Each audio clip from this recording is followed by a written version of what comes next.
Taslih TV.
Bismillahirrahmanirrahim. Alhamdulillah wassalatu wassalamu ala Rasulillah wa ba'd.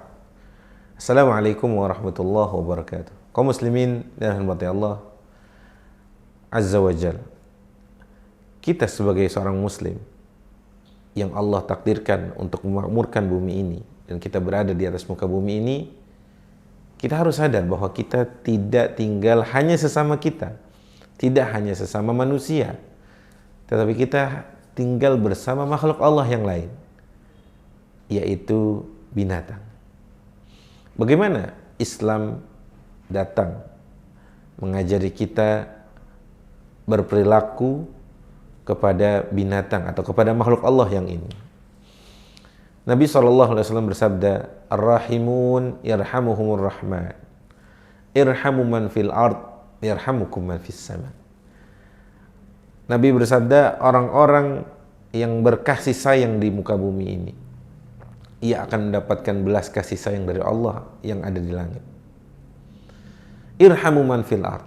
Kata Nabi, sayangilah yang ada di muka bumi ini, yarhamukum man fis sama. Niscaya kalian akan disayangi yang ada di langit. Dari hadis ini kita paham bahwa kita sebagai manusia, kita sebagai muslim khususnya, diperintahkan oleh Allah untuk berkasih sayang kepada makhluk Allah apapun, bahkan kepada binatang, kepada hewan, kepada binatang yang kita jumpai baik di sekeliling kita, adapun yang ada di kebun-kebun binatang misalnya, atau di habitat-habitat mereka masing-masing. Sebagai contoh, Islam memuliakan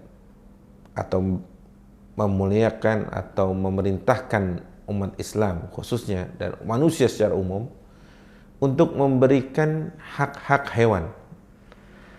Di antara hak hewan itu adalah mendapatkan makanan dan minuman. Di antara hak hewan itu mendapatkan kebebasan.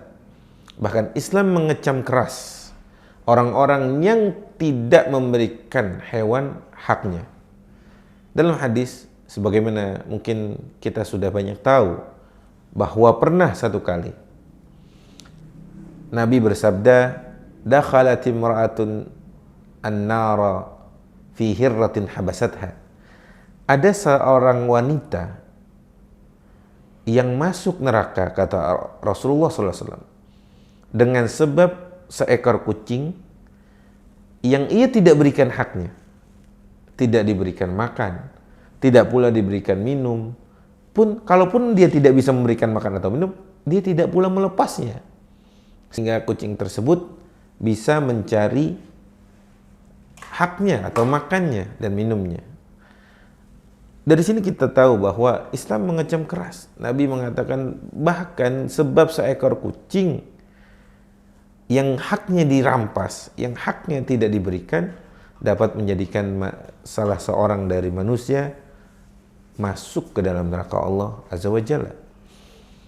Ini berarti bahwa Islam sangat memperhatikan hak-hak makhluk Allah yang lain, yaitu binatang atau hewan. Yang selanjutnya, misalkan Islam melarang kita untuk menjadikan hewan tersebut di luar batas kemampuannya. Di luar batas kemampuannya.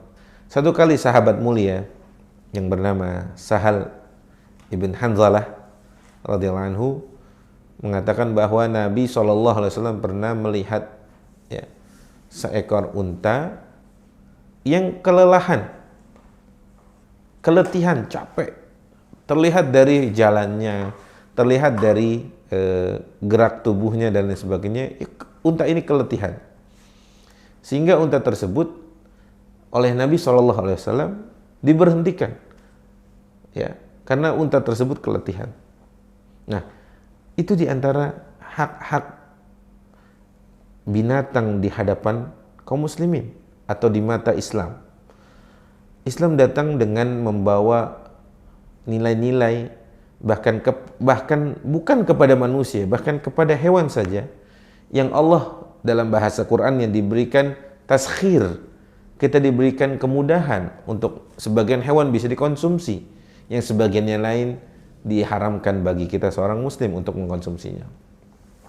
Yang terakhir, di antara hak hewan kepada kita adalah memberikan hak kebebasan. Hak kebebasan sebagai contoh, pernah Abdullah bin Umar mengatakan bahwa pernah dalam suatu safar Nabi SAW pergi bersama para sahabatnya, kemudian sahabatnya menemukan 2 ekor anak burung, kemudian diambil, 2 ekor anak burung tersebut diambil. Kemudian tidak lama setelah itu induk burung tersebut datang, kemudian mengepakkan sayapnya karena ingin menjaga anaknya. Kata Nabi SAW yang melihat hal tersebut, kata Nabi, lepaskan, berikan anak itu atau anak burung tersebut kepada induknya. Ini merupakan ajaran yang indah sekali. Jangankan kepada manusia, yang sesama manusia, bahkan kepada binatang pun, yang Allah dalam Al-Quran memberikan taskhir kepada kita, ya, diberikan fasilitas untuk mengkonsumsi hewan, menggunakannya sebagai kendaraan, tapi di saat yang sama ada hak-hak mereka atau hak-hak hewan yang harus dijaga dan dipenuhi oleh kita sebagai manusia. Aqulu qouli hadza wa astaghfirullah li wa lakum. Semoga sedikit ini bermanfaat. Assalamualaikum warahmatullahi wabarakatuh.